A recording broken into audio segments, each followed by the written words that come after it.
Hi guys, ಹೇಗಿದ್ದೀರಾ? ಎಲ್ಲರೂ ಚೆನ್ನಾಗಿದ್ದೀರಾ ಅಂತ ಅನ್ಕೊತೀನಿ. ಇವತ್ತಿನ ಪ್ರಮುಖ ವಿಡಿಯೋ ಏನಪ್ಪ ಅಂತಂದರೆ ಜಿ ಕೆಗೆ ಸಂಬಂಧಿಸಿದಂಥ ಪ್ರಮುಖ ಪ್ರಶ್ನೆಗಳು ಉತ್ತರಗಳು ಆಪ್ಷನ್ಸ್ ವಿವರಣೆ. ಓಕೆ, 20 MCQ ಇರುತ್ತೆ ನೋಡಿರಿ ಜಿ ಕೆಗೆ ಸಂಬಂಧಿಸಿದ್ದು. ಇದು ಯಾವುದೇ ಒಂದು ಸ್ಪರ್ಧಾತ್ಮಕ ಪರೀಕ್ಷೆಗೆ ಸಂಬಂಧಿಸಿದಂಥ ಕಂಡು ಬರುತ್ತೆ ನೋಡಿರಿ. ಎಲ್ಲ ಒಂದು ಸ್ಪರ್ಧಾತ್ಮಕ ಪರೀಕ್ಷೆಗೆ ಸಹಕಾರಿಯಾಗಿದೆ. Okay, PSC, PSI, GPS star ಅದರಲ್ಲಿ ಏನಪ್ಪ ಅಂತಂದರೆ ಜಿ ಕೆ ಬಗ್ಗೆ ಪ್ರಶ್ನೆ ಕೇಳ್ತಾರೆ.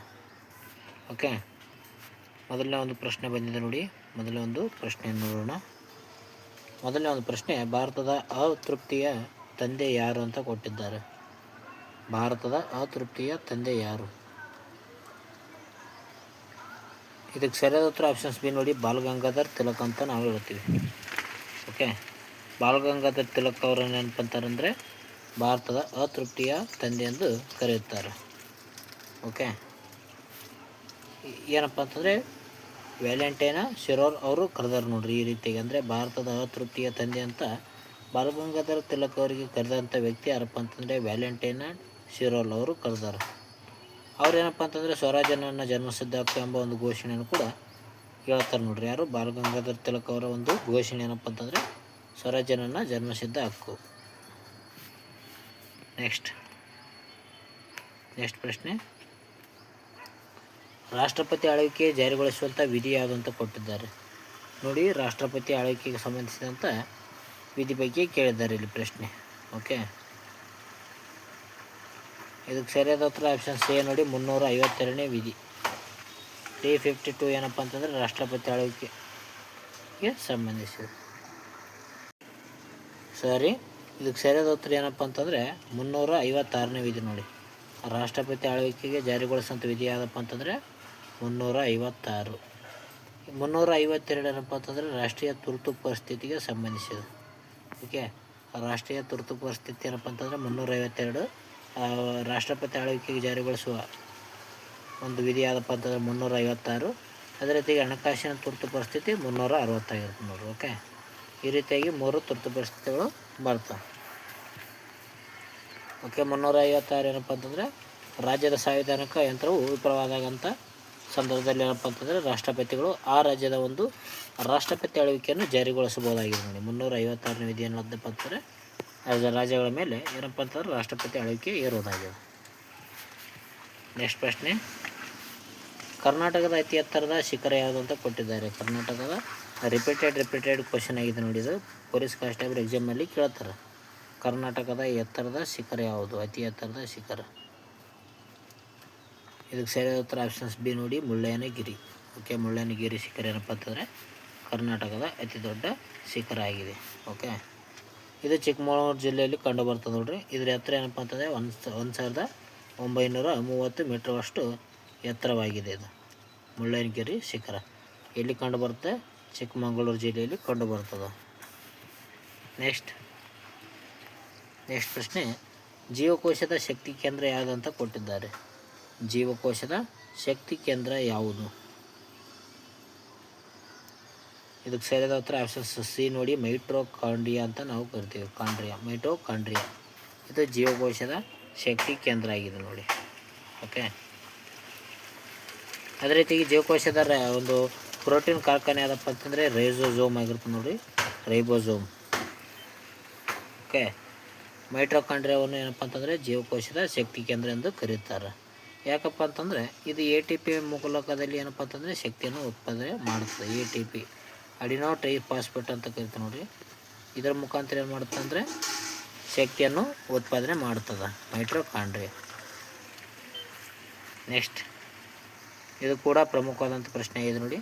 ಸ್ಥಳೀಯ ಸರ್ಕಾರದ ಪಿತಾಮಹ ಯಾರು ಅಂತ ಕೊಟ್ಟಿದ್ದಾರೆ ನೋಡಿ. ಯಾವ ಒಂದು ಲಾರ್ಡ್ ವೈಸ್ರಾಯ್ಗಳಿಗೆ ಸ್ಥಳೀಯ ಸರ್ಕಾರದ ಪಿತಾಮಹ ಗವರ್ನರನ್ನು ಸ್ಥಳೀಯ ಸರ್ಕಾರದ ಪಿತಾಮಹ ಎಂದು ಕರಿತಿದ್ದಾರೆ ಅಂತ ಕೊಟ್ಟಿದ್ದಾರೆ ನೋಡಿರಿ.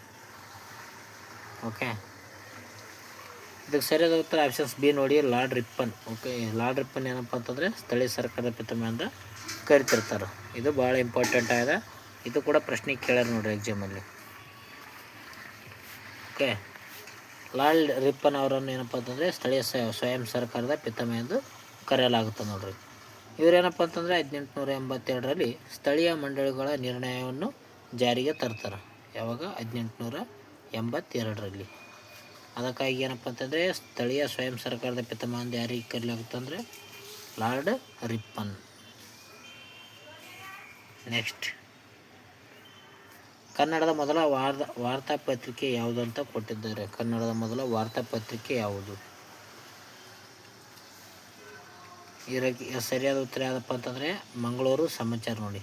ಕನ್ನಡದ ಮೊದಲ ವಾರ್ತಾಪತ್ರಿಕೆ ಯಾವುದು? ಮಂಗಳೂರು ಸಮಾಚಾರ. ಇದು ಯಾವಾಗಪ್ಪ ಅಂತಂದರೆ 1843ರಲ್ಲಿ ಬರುತ್ತದೆ, ಬಿಡುಗಡೆ ಆಗ್ತದೆ. ಇದನ್ನು ಬಿಡುಗಡೆ ಮಾಡಿದಂಥ ವ್ಯಕ್ತಿ ಯಾರಪ್ಪ ಅಂತಂದರೆ ಅರ್ಮನ್ ಮೋಗ್ಲಿಂಗ್ ಅಂತ ನಾವು ಹೇಳ್ತೀವಿ. ಈತ ಏನು ಮಾಡ್ತಾನೆ ಅಂದರೆ ಈ ಒಂದು ಮಂಗಳೂರು ಸಮಾಚಾರವನ್ನು 1843ರಲ್ಲಿ ಬಿಡಿಸ್ತಾನೆ. ಓಕೆ, ಬಿಡುಗಡೆ ಮಾಡ್ತಾನೆ. ಓಕೆ, 1843ರಲ್ಲಿ ಅರ್ಮನ್ ಮೋಗ್ಲಿಂಗ್ ಅವರು ಏನಪ್ಪ ಅಂತಂದರೆ ಮಂಗಳೂರಿನಲ್ಲಿ ಮಂಗಳೂರು ಸಮಾಚಾರ ಪತ್ರಿಕೆಯನ್ನು ಪ್ರಾರಂಭ ಮಾಡ್ತಾರೆ. ಎಲ್ಲಿ, ಯಾವ ಸ್ಥಳ ಅಂತ ಕೊಟ್ಟರೆ ಮಂಗಳೂರು ನೋಡ್ರಿ. ಇದು ಕನ್ನಡದ ಮೊಟ್ಟ ಮೊದಲ ಪತ್ರಿಕೆ ಆಗಿದೆ ನೋಡಿ. ಅದೇ ರೀತಿಯಾಗಿ ಕನ್ನಡದ ಮೊಟ್ಟ ಮೊದಲ ಪತ್ರಿಕೆ ಯಾವುದಪ್ಪ ಅಂತಂದರೆ ಮಂಗಳೂರು ಸಮಾಚಾರ.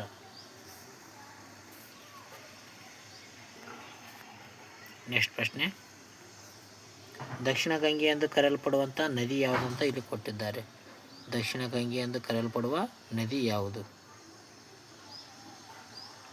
ಇಲ್ಲಿ ಎರಡು ರೀತಿಯಾಗಿ ಬರ್ತವೆ ನೋಡ್ರಿ. ಇಲ್ಲಿ ಎರಡು ನದಿಗಳು ಕೂಡ ದಕ್ಷಿಣ ಗಂಗೆ ನದಿ ಅಂತ ಕರೀತಾರೆ. ಪ್ರಮುಖವಾಗಿ ದಕ್ಷಿಣದಲ್ಲಿರುವಂಥ ಗೋದಾವರಿಯನ್ನು ಕೂಡ ಏನಪ್ಪ ಅಂತಂದರೆ ದಕ್ಷಿಣ ಗಂಗೆ ಎಂದು ಕರೀತಾರೆ. ಕರ್ನಾಟಕದಲ್ಲಿ ಏನಪ್ಪ ಅಂತಂದರೆ ಕಾವೇರಿ ನದಿಯನ್ನು ದಕ್ಷಿಣ ಗಂಗೆ ಎಂದು ಕರೀತಾರೆ ನೋಡ್ರಿ. ಇಲ್ಲಿ ಎರಡು ನದಿಗಳಿರೋದ್ರ ಪ್ರಕಾರ ಕರ್ನಾಟಕದ ಒಂದು ಕಾವೇರಿ ನದಿ ಏನಪ್ಪ ಅಂತಂದರೆ ದಕ್ಷಿಣ ಗಂಗೆ ಎಂದು ಕರೀತಾರೆ ನೋಡ್ರಿ. ಇದರ ಒಂದು ಉಗಮ ಸ್ಥಾನದ ಒಂದು ತಾಯಿ ಅದರ ಮೇಲೆ. ಓಕೆ, ಕಾವೇರಿ ನದಿಯನ್ನು ಏನಪ್ಪ ಅಂತಂದರೆ ದಕ್ಷಿಣ ಗಂಗೆ ಎಂದು ಕರೆಯಲಾಗುತ್ತದೆ. ಗೋದಾವರಿ ನದಿಯನ್ನು ದಕ್ಷಿಣದ ಗಂಗೆ ಅಥವಾ ವೃದ್ಧ ಗಂಗೆ ಎಂದು ಕೂಡ ಕರೆಯಲಾಗುತ್ತದೆ ನೋಡ್ರಿ. ಓಕೆ, ಗೋದಾವರಿಯನ್ನು ಕೂಡ ಏನಪ್ಪ ಅಂತಂದರೆ ದಕ್ಷಿಣ ಗಂಗೆ ಅಥವಾ ವೃದ್ಧ ಗಂಗೆ ಅಂತ ಕರಿತಾರೆ ನೋಡ್ರಿ. ಯಾವ ನದಿಯನ್ನು ವೃದ್ಧ ಗಂಗೆ ಅಂತ ಕರೀತಾರೆ ಅಂದರೆ ಅದು ಗೋದಾವರಿ ನದಿ. ನೆಕ್ಸ್ಟ್, ಓಝೋನ್ ಪದರವು ಯಾವ ಒಂದು ವಲಯದಲ್ಲಿ ಕಂಡುಬರುತ್ತದೆ ಅಂತ ಪ್ರಶ್ನೆಯನ್ನು ಕೊಟ್ಟಿದ್ದಾರೆ. ಓಝೋನ್ ಪದರ ಕಂಡುಬರುವಂಥ ವಲಯ ಯಾವುದು? ವಲಯಗಳ ಬಗ್ಗೆ ಕೂಡ ಗೊತ್ತಿರಬೇಕಾಗ್ತದೆ ನೋಡ್ರಿ. ವಾತಾವರಣದಲ್ಲಿ ಕಂಡುಬರುವಂಥ ಪ್ರಮುಖ ವಲಯಗಳ ಬಗ್ಗೆ ನಮ್ಗೆ ಗೊತ್ತಿರಬೇಕಾಗ್ತದೆ. ಇದಕ್ಕೆ ಸರಿಯಾದ ಉತ್ತರ ಆಪ್ಷನ್ಸ್ ಬಿ ನೋಡಿ. ಸ್ಟ್ರಾಟೋಸ್ಫಿಯರ್ನಲ್ಲಿ ಈ ಒಂದು ಓಝೋನ್ ಪದರ ಕಂಡುಬರುತ್ತೆ. ಇದರ ಒಂದು ಸೂತ್ರ O3 ಅಂತ ನಾವು ಹೇಳ್ತೀವಿ. ಓಕೆ, O3 ಅಂತ ಹೇಳ್ತೀವಿ. ಸ್ಟ್ರಾಟೋಸ್ಫಿಯರ್ನಲ್ಲಿ ಇದು ಕಂಡುಬರ್ತದೆ. ಇದು ಸೂರ್ಯನಿಂದ ಬರುವಂಥ ನೇರಳಾತೀತ ಕಿರಣಗಳಿಂದ ನಮಗೇನಪ್ಪ ಅಂತಂದರೆ ರಕ್ಷಣೆಯನ್ನು ನೀಡುತ್ತದೆ. ಯಾವುದು? ಓಝೋನ್. ಓಕೆ, ವಾತಾವರಣದ ಸ್ಟ್ರಾಟೋಸ್ಫಿಯರ್ನಲ್ಲಿ ಅಂದರೆ ಸಮತಾಪ ಮಂಡಲದ ವಲಯದಲ್ಲಿ ಓಝೋನ್ ಪದರ ಕಂಡುಬರುತ್ತೆ ನೋಡ್ರಿ. ಇದು ಸೂರ್ಯನ ಅತಿ ನೇರಳೆ ಕಿರಣಗಳಿಂದ ಭೂಮಿಯನ್ನು ರಕ್ಷಣೆ ನೀಡುತ್ತದೆ. ನೆಕ್ಸ್ಟ್, ಅರ್ಥಶಾಸ್ತ್ರದ ಕರ್ತೃ ಯಾರು ಅಂತ ಕೊಟ್ಟಿದ್ದಾರೆ. ಅರ್ಥಶಾಸ್ತ್ರದ ಕರ್ತೃ ಯಾರು ನೋಡಿ. ಯಾವ ಒಂದು ಕೃತಿ ಯಾವ ವ್ಯಕ್ತಿ ಬರೆದಿದ್ದಾನೆ ಅಂತ ಕೇಳ್ತಾರೆ. ಅದರ ಬಗ್ಗೆ ನಮಗೆ ಗೊತ್ತಿರಬೇಕಾದ್ರೆ ಅರ್ಥಶಾಸ್ತ್ರದ ಕರ್ತೃ ಯಾರು ಅಂತ ನೀವೇನಪ್ಪ ಅಂತಾರೆ ಕಮೆಂಟ್ ಮೂಲಕ ತಿಳಿಸಿ. ಓಕೆ, ಕಮೆಂಟ್ ಮಾಡಿ ಅರ್ಥಶಾಸ್ತ್ರದ ಕರ್ತೃ ಯಾರಂತ. ನೆಕ್ಸ್ಟ್ ಪ್ರಶ್ನೆ ಹೋಗೋಣ. ನೆಕ್ಸ್ಟ್ ಪ್ರಶ್ನೆ, ಕದಂಬ ರಾಜಧಾನಿ ಯಾವುದು ಅಂತ ಕೊಟ್ಟಿದ್ದಾರೆ ನೋಡ್ರಿ. ಕರ್ನಾಟಕದಲ್ಲಿ ಕಂಡುಬರುವಂಥ ಪ್ರಮುಖ ಸಾಮ್ರಾಜ್ಯಗಳಲ್ಲಿ ಕೇಳ್ತಾರೆ. ಅದರ ಒಂದು ರಾಜಧಾನಿ ಬಗ್ಗೆ ಕೇಳ್ತಾರೆ, ರಾಜ್ಯ ಲಾಂಛನ ಬಗ್ಗೆ ಕೇಳ್ತಾರೆ, ಸ್ಥಾಪಕ ಬಗ್ಗೆ ಕೇಳ್ತಾರೆ. ಇಲ್ಲಿ ಕದಂಬರ ರಾಜಧಾನಿ ಯಾವುದಂತ ಕೊಟ್ಟಿದ್ದಾರೆ. ಓಕೆ, ಇದಕ್ಕೆ ಸರಿಯಾದ ಉತ್ತರ ಆಪ್ಷನ್ ಸಿ ನೋಡಿ. ಬನವಾಸಿಯ ಕದಂಬರು ಅಂತ ನಾವು ಹೇಳ್ತೀವಿ. ಓಕೆ, ಬನವಾಸಿಯ ಕದಂಬರು.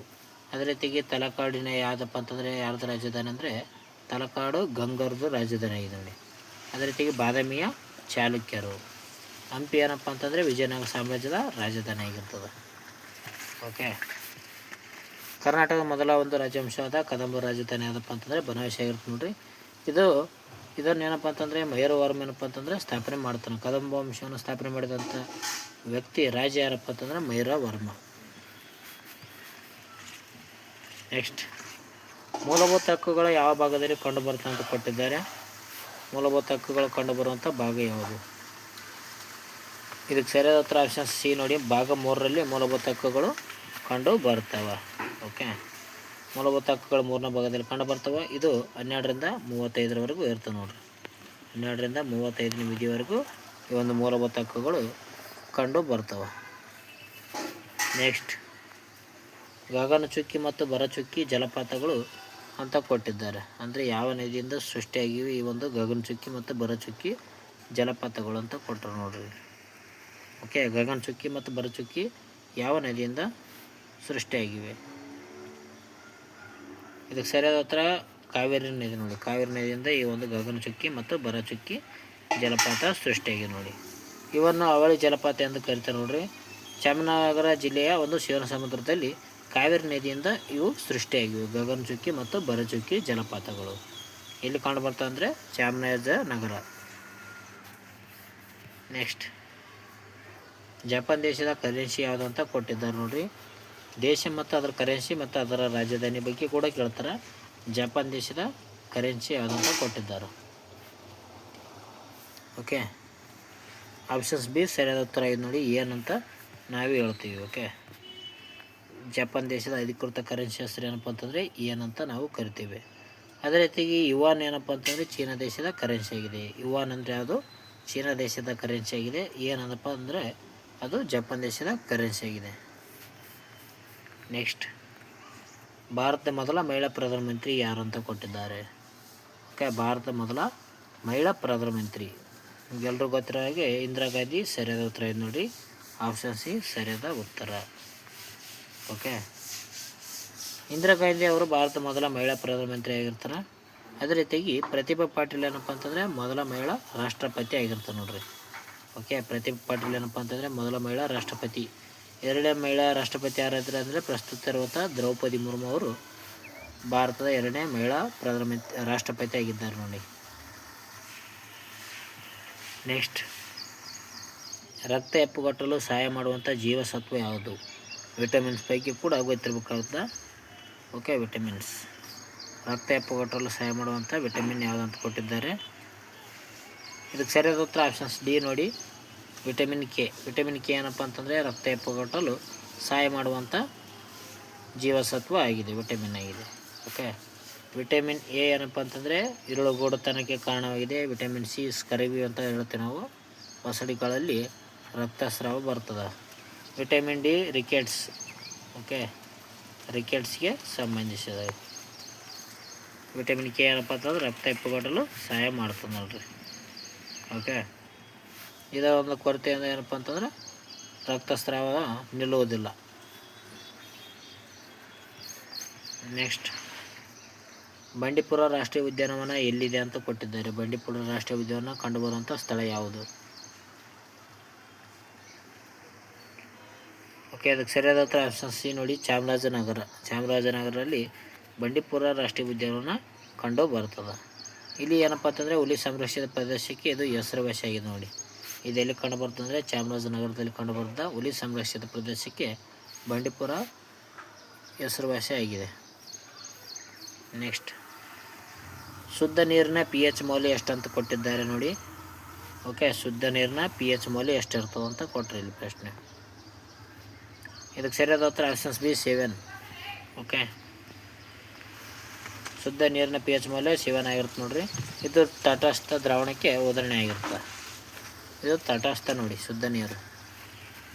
ನೆಕ್ಸ್ಟ್, ಬಂಗಾಳದ ಮೊದಲ ಗವರ್ನರ್ ಜನರಲ್ ಯಾರು? ಬಂಗಾಳದ ಮೊದಲ ಗವರ್ನರ್ ಜನರಲ್ ಯಾರು ಅಂತ ಕೊಟ್ಟಿದ್ದಾರೆ ನೋಡ್ರಿ. ಓಕೆ, ಬಂಗಾಳದ ಮೊದಲ ಗವರ್ನರ್ ಜನರಲ್ ಯಾರಪ್ಪ ಅಂತಂದರೆ ಲಾರ್ಡ್ ವಾರ್ನ್ ಹೇಸ್ಟಿಂಗ್ಸ್ ಅಂತ ನಾವು ಕರಿತೇವೆ. ಓಕೆ, ಸರಿಯಾದ ಉತ್ತರ ಇದು ನೋಡಿ. ಯಾವಾಗ 1773ರಲ್ಲಿ ಇವರು ಆಗುತ್ತಾರೆ. 1773ರ ಒಂದು ರೆಗ್ಯುಲೇಟಿಂಗ್ ಕಾಯ್ದೆ ಮೂಲಕ ವಾರ್ನಿಂಗ್ ಹೇಸ್ಟಿಂಗ್ ಅವರು ಏನಪ್ಪ ಅಂತಂದರೆ ಬಂಗಾಳದ ಮೊದಲ ಗವರ್ನರ್ ಜನರಲ್ ಆಗ್ತಾರೆ. ಓಕೆ, 1773ರಲ್ಲಿ. ಅದೇ ರೀತಿಯಾಗಿ ಭಾರತದ ಮೊದಲ ಗವರ್ನರ್ ಜನರಲ್ ಯಾರಂತ ಕೂಡ ಕೇಳ್ತಾರೆ. ಇಲ್ಲಿ ಲಾರ್ಡ್ ವಿಲಿಯಂ ಬೆಂಟಿಕ್ ಭಾರತದ ಮೊದಲ ಗವರ್ನರ್ ಜನರಲ್ ಆಗಿದ್ದಾರೆ ನೋಡ್ರಿ. ಓಕೆ, ಲಾರ್ಡ್ ಮೌಂಟ್ ಬ್ಯಾಟನ್ ಏನಪ್ಪ ಅಂತಂದರೆ ಕೊನೆಯ ಒಂದು ಗವರ್ನರ್ ಜನರಲ್ ಆಗಿರ್ತಾರೆ. ಕೊನೆಯ ಬ್ರಿಟಿಷ್ ಗವರ್ನರ್ ಜನರಲ್ ಯಾರಂದರೆ Lord Mountbatten. Robert Clive ಏನಪ್ಪ ಅಂತಂದರೆ ಪ್ಲಾಸ್ಟಿಕ್ ಕದನದಲ್ಲಿ ಪ್ರಮುಖವಾಗಿರುವಂಥ ವ್ಯಕ್ತಿಯಾಗಿದ್ದಾರೆ ನೋಡ್ರಿ.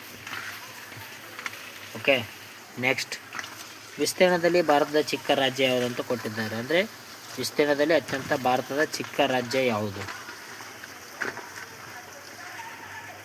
ಓಕೆ, ಇದಕ್ಕೆ ಸರಿಯಾದ ಉತ್ತರ ಆಪ್ಷನ್ಸ್ ಬಿ ನೋಡಿ, ಗೋವಾ. ಗೋವಾ ಏನಪ್ಪ ಅಂತಂದರೆ ಅತ್ಯಂತ ಚಿಕ್ಕ ರಾಜ್ಯ ಆಗಿದೆ. ಓಕೆ, ವಿಸ್ತೀರ್ಣದಲ್ಲಿ ಭಾರತದ ಅತ್ಯಂತ ಸಣ್ಣ ರಾಜ್ಯ ಆದಂದ್ರೆ ಅದು ಗೋವಾ ಆಗಿದೆ. ಅದೇ ರೀತಿಯಾಗಿ ಜನಸಂಖ್ಯೆಯಲ್ಲಿ ಅತ್ಯಂತ ಸಣ್ಣ ರಾಜ್ಯ ಆದಪ್ಪ ಅಂತಂದ್ರೆ ಅದು ಸಿಕ್ಕಿಂ ಆಗಿದೆ ನೋಡಿ. ಜನಸಂಖ್ಯೆಯಲ್ಲಿ ಸಿಕ್ಕಿಂ ರಾಜ್ಯ ಸಣ್ಣ ರಾಜ್ಯ ಆಗಿದೆ. ವಿಸ್ತೀರ್ಣದಲ್ಲಿ ಚಿಕ್ಕ ರಾಜ್ಯ ಯಾವುದಂದರೆ ಗೋವಾ. ನೆಕ್ಸ್ಟ್, ಸಂವಿಧಾನದ ಹೃದಯ ಮತ್ತು ಆತ್ಮ ಯಾವುದಂತ ಕೊಟ್ಟಿದ್ದಾರೆ. ಯಾವ ವಿಧಿಯನ್ನು ಸಂವಿಧಾನದ ಆತ್ಮ ಮತ್ತು ಹೃದಯ ಅಂತ ಡಾಕ್ಟರ್ BR ಅಂಬೇಡ್ಕರ್ ಅವರು ಹೇಳ್ತಾರೆ ಅಂತ ಕೊಟ್ಟಿದ್ದಾರೆ. ಇದು ಕೂಡ ರಿಪೀಟೆಡ್ ಪ್ರಶ್ನೆ ಆಗಿದೆ ಅಂತ ಹೇಳ್ಬೋದು ನೋಡಿ ಸ್ನೇಹಿತರೆ. ಈ ಒಂದು ಪ್ರಶ್ನೆಗೆ ನೀವೇನಪ್ಪ ಅಂತಂದರೆ ಕಮೆಂಟ್ ಮೂಲಕ ಉತ್ತರ ತಿಳಿಸ್ಬೇಕು. ಓಕೆ, ಕ್ವಶನ್ ನಂಬರ್ 2 ಅಂತ ಹಾಕಿಗೆಸಿಂದ ಈ ಒಂದು ಪ್ರಶ್ನೆಗೆ ಕಮೆಂಟ್ ಮೂಲಕ ಉತ್ತರವನ್ನು ತಿಳಿಸಿ. ಈ ವಿಡಿಯೋ ಇಷ್ಟ ಆಯ್ತಪ್ಪ ಅಂತಂದ್ರೆ ಲೈಕ್ ಮಾಡಿ, ಶೇರ್ ಮಾಡಿ, ಸಬ್ಸ್ಕ್ರೈಬ್ ಮಾಡಿ. ಇದೇ ರೀತಿ ವಿಡಿಯೋಗಳಿಗಾಗಿ ನಮ್ಮ ಚಾನಲ್ಗೆ ಸಬ್ಸ್ಕ್ರೈಬ್ ಆಗಿ. ಓಕೆ ಸ್ನೇಹಿತರೆ, ನಿಮ್ಮ ಒಂದು ಪರೀಕ್ಷೆ ಸಿದ್ಧತೆಗೆ ನಮ್ಮ ಒಂದು ಸಹಕಾರಿ ಅಂತ ವಿಡಿಯೋ ಇರ್ತದೆ ಅಂತ ಹೇಳ್ಬೋದು. ಸಹಕಾರಿಯಾದಂಥ ವಿಡಿಯೋನ ಹಾಕ್ತಾ ಇರ್ತೀನಿ. ಕೊನೆವರೆಗೂ ವಿಡಿಯೋನ ತಪ್ಪದೆ ನೋಡಿ. ನಿಮ್ಮ ಒಂದು ಪರೀಕ್ಷೆಯಲ್ಲಿ ಇದು ಸಹಕಾರಿ ಆಗ್ತದೆ. ನೀವು ಬರೀ ಬುಕ್ಸ್ ಓದಿದ್ರೆ ಮಾತ್ರ ಸಾಲಲ್ಲ, ಜೊತೆಯಲ್ಲಿ MCQಸನ್ನು ಕೂಡ ದಿನನಿತ್ಯ ಬಿಡಿಸ್ಬೇಕಾದ. ಅದಕ್ಕಾಗಿ ಈ ರೀತಿಯಾದಂಥ ವಿಡಿಯೋಗಳೆಲ್ಲ ನೀವು ನೋಡ್ತಾ ಇದ್ದರೆ ನಿಮ್ಮ ಒಂದು ಅಂಕವನ್ನು ಹೆಚ್ಚಿಗೆ ಮಾಡಿಕೊಳ್ಳುವಂಥ ವಿಡಿಯೋ ಇದಾಗಿರ್ತದೆ ಅಂತ ಹೇಳ್ಬೋದು. ಈ ವಿಡಿಯೋ ಇಷ್ಟ ಆಯ್ತಂದರೆ ಲೈಕ್ ಮಾಡಿ, ಶೇರ್ ಮಾಡಿ, ಸಬ್ಸ್ಕ್ರೈಬ್ ಮಾಡಿ. ಅದೇ ರೀತಿಯಾಗಿ ನಿಮ್ಮ ಒಂದು ಅನಿಸಿಕೆಯನ್ನು ಕಮೆಂಟ್ ಮೂಲಕ ತಿಳಿಸಿ. ಓಕೆ, ಯಾವ ರೀತಿಯಾದಂಥ ವಿಡಿಯೋ ಬೇಕಂತ ಕೂಡ ತಿಳಿಸಿ, ಯಾವ ವಿಷಯದ ಮೇಲೆ ವಿಡಿಯೋ ಬೇಕಂತ. ಓಕೆ, ಮುಂದಿನ ಒಂದು ವಿಡಿಯೋದಲ್ಲಿ ಸಿಗೋಣ ಫ್ರೆಂಡ್ಸ್. ಈ ಒಂದು ವಿಡಿಯೋದಲ್ಲಿ ನಿಮ್ಮ ಒಂದು ಸ್ಕೋರ್ ಎಷ್ಟಾಗಿದೆ ಅಂತ ಕಮೆಂಟ್ ಮೂಲಕ ತಿಳಿಸಿ. ಓಕೆ, ಮುಂದಿನ ಒಂದು ವಿಡಿಯೋದಲ್ಲಿ ಸಿಗೋಣ. ಟೇಕ್ ಕೇರ್, ಬಾಯ್.